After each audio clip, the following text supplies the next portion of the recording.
Dans Beckett, c'est un personnage de Beckett qui dit oh, mais je le dirais s'ils y tiennent. S'ils y tiennent. S'ils y tiennent, mais je sais très bien le dire comme tout le monde. Seulement voilà, je mets rien là-dessus.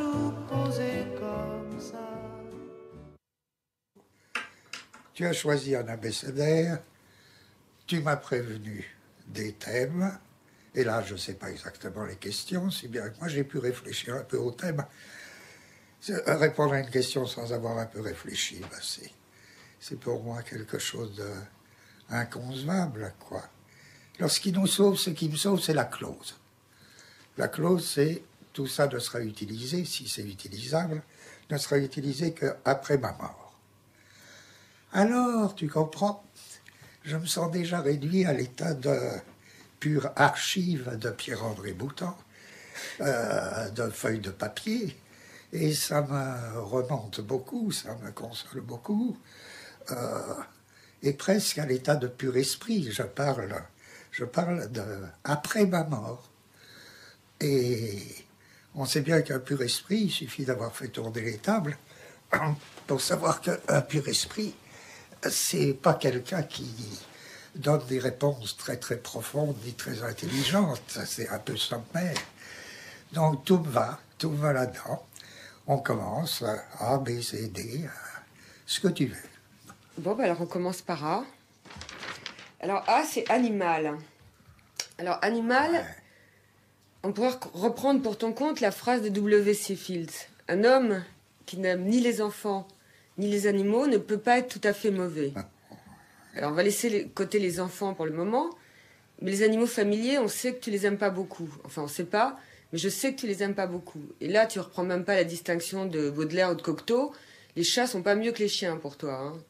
En revanche, tu as un bestiaire à travers ton œuvre qui est plutôt répugnant, c'est-à-dire, outre les fauves, qui sont des animaux nobles, tu parles énormément de la tique, du pou, d'un certain nombre de petits animaux comme ça répugnants. Ouais. Et ce que je voudrais ajouter, c'est que les animaux, en plus, t'ont beaucoup servi depuis l'anti-Édipe, un concept qui est devenu principal dans ton œuvre, qui est le devenir animal. Alors je voudrais savoir un peu clairement, quel est ton rapport avec les animaux? Les animaux, c'est pas... Oui. Ce que tu as dit là sur mes rapports avec les animaux domestiques, c'est pas animal domestique, animal apprivoisé, sauvage, c'est pas ça qui me soucie. C'est les chats, les chiens. Le problème, c'est que ce sont des animaux familiers et familiaux. Et c'est vrai que les animaux familiers ou familiaux, qu'ils soient apprivoisés, domestiqués, j'aime pas. En revanche, les animaux domestiqués, pas familiers, pas familiaux, j'aime bien parce que je suis sensible à quelque chose chez eux.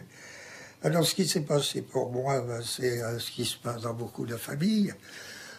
J'étais sans chat ni chien, et puis voilà qu'un de nos enfants, à Fanny et à moi, amène dans ses petites mains un chat qui n'était pas plus grand que la petite main. Il l'avait trouvé, on était à la campagne, il l'avait trouvé dans un paillet, dans je sais pas quoi. Et à partir de ce moment fatal, j'ai toujours eu un chat à la maison.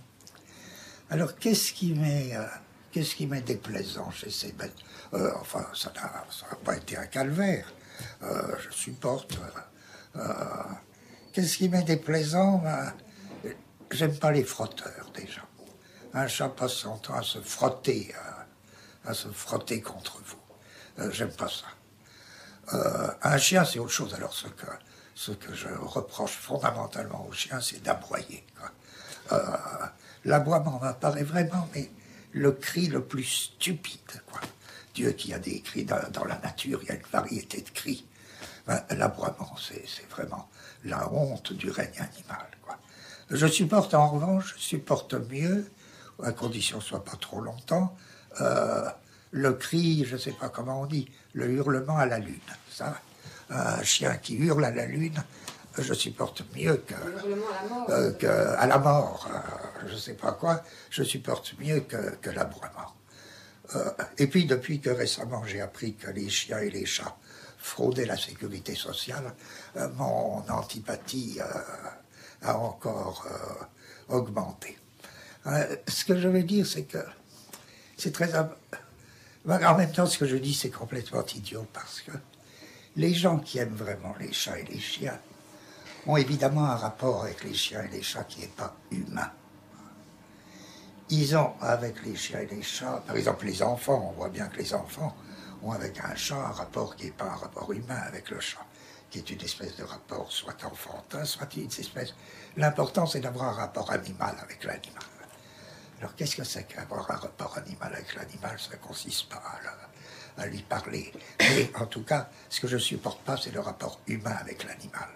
Je sais ce que je dis parce que j'habite une rue là, qui est une rue un peu déserte, et où les gens promènent leurs chiens.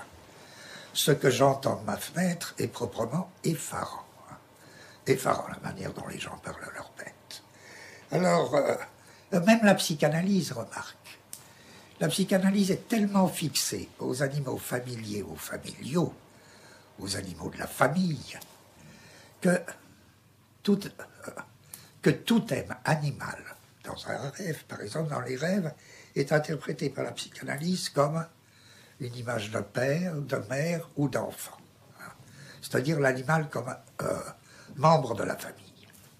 Ça m'est odieux, je ne supporte pas. Il faut penser à 2 chefs-d'œuvre du douanier Rousseau, le chien dans la carriole, qui est vraiment le grand-père à l'état pur, et puis le cheval de guerre, le cheval de la guerre, là, qui lui est une véritable bête. La question c'est, quel rapport avez-vous avec l'animal? Si vous avez un rapport humain avec l'animal, c'est... Mais généralement, encore une fois, les gens qui aiment les animaux n'ont pas un rapport humain avec l'animal, ils ont un rapport animal avec l'animal. Et là, c'est très beau. Même les chasseurs, même, pourtant que j'aime pas les chasseurs, mais enfin, même les chasseurs ont un rapport étonnant avec l'animal. Ah, ouais. Alors, je crois que tu demandais en plus, les autres animaux, c'est vrai que je suis fasciné par des bêtes comme les araignées, les tiques, les poux, tout ça. C'est aussi important que les chiens et les chats. Et c'est des rapports avec les animaux aussi. Quelqu'un qui a des tiques, qui a des poux, qu'est-ce que ça veut dire ça? C'est des rapports avec les animaux très actifs. Alors qu'est-ce qui me fascine dans l'animal? Parce que vraiment ma haine de certains animaux est nourrie de ma fascination pour beaucoup d'animaux. Si j'essaie de faire le compte, de vaguement me dire qu'est-ce qui me frappe chez un animal, la première chose qui me frappe, je crois, c'est le fait que tout animal a un monde. C'est curieux parce qu'il y a des tas de gens, il y a des tas d'humains qui n'ont pas de monde. Ils vivent la vie de tout le monde, c'est-à-dire de n'importe qui, n'importe quoi. Les animaux, ils ont des mondes. Un monde animal, c'est quoi? C'est parfois extraordinairement restreint. Et c'est ça qui m'émeut. Les animaux, ils réagissent à finalement très peu de choses. Il y a toutes sortes de choses qui... Tu me coupes si tu vois que... Gilles Deleuze, bobine 2. Une seconde. Ok. Quand vous voulez. Oui, dans cette histoire de... Ce premier trait de l'animal, c'est vraiment l'existence de mondes animaux spécifiques, particuliers. Et peut-être que c'est parfois la pauvreté de ces mondes, la réduction, le caractère réduit de ces mondes qui m'impressionne beaucoup. Par exemple, on parlait tout à l'heure d'animaux comme la tique. La tique répond ou réagit à 3 choses, 3 excitants. Un point, c'est tout, dans une nature qui est une nature immense. 3 excitants, un point, c'est tout. C'est-à-dire, elle tend vers l'extrémité d'une branche d'arbre, attirée vers la lumière. Elle peut attendre en haut de cette branche. Elle peut attendre des années sans manger, sans rien, là, complètement amorphe. Elle attend qu'un ruminant, un herbivore, une bête, passe sous sa branche. Puis elle se laisse tomber. Donc, là, c'est une espèce d'excitant olfactif. Elle sent, la tique sent la bête qui passe sous sa branche. Ça fait 2e excitant. Lumière et puis odeur. Et puis, quand elle est tombée sur le dos de la pauvre bête, elle va chercher la région la moins fournie en poils. Donc là, un excitant tactile. Et elle s'enfonce sous la peau. Le reste, elle s'en... Si l'on peut dire, elle s'en fout complètement. C'est-à-dire, dans une nature fourmillante, elle extrait, elle sélectionne 3 choses. Et c'est ça ton rêve de vie? C'est ça qui t'intéresse dans les animaux? C'est ça qui fait un monde. C'est ça qui fait un monde. D'où ton rapport animal-écriture. C'est-à-dire que l'écrivain, pour toi, c'est aussi quelqu'un qui a un monde. C'est plus complexe, oui, je sais pas, parce qu'il y a d'autres aspects. Il ne suffit pas d'avoir un monde pour être un animal. Ce qui me fascine, moi, complètement, c'est les affaires de territoire. Et avec Félix, on a fait vraiment un concept, presque un concept philosophique avec l'idée de territoire. C'est les animaux à territoire, il y a des animaux sans territoire, bon, mais les animaux à territoire, c'est prodigieux. Parce que constituer un territoire, pour moi, c'est presque la naissance de l'art. Quand on voit comment un animal marque son territoire, tout le monde sait, tout le monde invoque toujours là, les histoires de glandes anales, d'urine, avec lesquelles il marque les frontières de son territoire. Mais ça dépasse beaucoup ça, quoi. Ce qui intervient dans le marquage d'un territoire, c'est aussi une série de postures. Par exemple, se baisser, se lever. Une série de couleurs. Les drilles, par exemple. Les couleurs des fesses des drilles, hein, qu'ils manifestent à la frontière du territoire. Couleur, chant, posture. Hein. C'est les 3 déterminations de l'art. Je veux dire, la couleur, les lignes, les postures animales sont parfois de véritables lignes. Hein. Couleur, ligne, chant. Mais pour parler... C'est l'art à l'état pur. Et alors, moi je me dis, quand ils sortent de leur territoire, ou quand ils reviennent dans leur territoire, leur comportement, le territoire, c'est le domaine de l'avoir. Alors c'est très curieux que ce soit dans l'avoir, c'est-à-dire mes propriétés, là. Mes propriétés à la manière de Beckett ou à la manière de Michaud, quoi. Le territoire, c'est les propriétés de l'animal. Et sortir du territoire, bon, c'est s'aventurer. Il y a des bêtes hein, qui reconnaissent leur conjoint. Ils le reconnaissent dans le territoire, mais ils ne le reconnaissent pas hors du territoire. Tout ça, c'est des merveilles. Hein. Je ne sais plus quel oiseau. Bon, je ne sais plus. Faut me croire. Hein. Et puis, alors, avec Félix, je sors du coup de l'animal, je pose tout de suite un problème philosophique, parce qu'on mélange un peu de tout hein, dans l'abécédaire. Je me dis, on reproche parfois aux philosophes de créer des mots barbares. Mais moi, mets-toi à ma place. Pour des raisons données, je tiens à réfléchir à cette notion de territoire. Et je me dis, le territoire me vaut par rapport à un mouvement par lequel on en sort. Il faut donc réunir ça. J'ai besoin d'un mot en apparence barbare. Dès lors, avec Félix, on a construit un concept que j'aime beaucoup, qui est celui de déterritorialisation. On nous dit là-dessus, c'est un mot dur à dire. Et puis, qu'est-ce que ça veut dire? Quel besoin de ça? Là, c'est un très beau cas où un concept philosophique ne peut être désigné que par un mot qui n'existe pas encore. Même si l'on découvre ensuite que dans d'autres langues, il y avait l'équivalent. Par exemple, ensuite, je me suis aperçu que dans Melville, revenait tout le temps le mot outlandish. Et outlandish, enfin je prononce mal, tu corriges-le toi-même, outlandish, c'est exactement le déterritorialisé. C'est mot à mot. Alors, je me dis, pour la philosophie, avant de revenir aux animaux, pour la philosophie, c'est très frappant. C'est très frappant. On a parfois besoin d'inventer un mot comme barbare pour rendre compte d'une notion à prétention nouvelle. La notion à prétention nouvelle, c'est qu'il n'y a pas de territoire. sans un vecteur de sortie du territoire. Il n'y a pas de sortie du territoire, c'est-à-dire de déterritorialisation, sans en même temps un effort pour se reterritorialiser ailleurs, sur autre chose. Bon. Donc tout ça, ça joue chez les animaux. C'est ça qui me fascine. Ce qui me fascine en gros, c'est tout le domaine des signes. Les animaux émettent des signes. Ils ne cessent pas d'émettre des signes. Ils produisent des signes, c'est-à-dire au double sens ils réagissent à des signes. Par exemple, une araignée, bon, tout ce qui touche sa toile, elle ne réagit pas à n'importe quoi. Non. Elle réagit à des signes et ils laissent des signes, ils produisent des signes. Par exemple, les fameux signes. Est-ce que c'est un signe de loup, ça? Est-ce que c'est un loup? Est-ce que c'est autre chose? J'admire énormément les gens qui savent reconnaître, par exemple, les chasseurs, les vrais chasseurs, pas les chasseurs de société de chasse, mais les vrais chasseurs qui savent reconnaître l'animal qui est passé par là. À ce moment-là, ils sont animaux.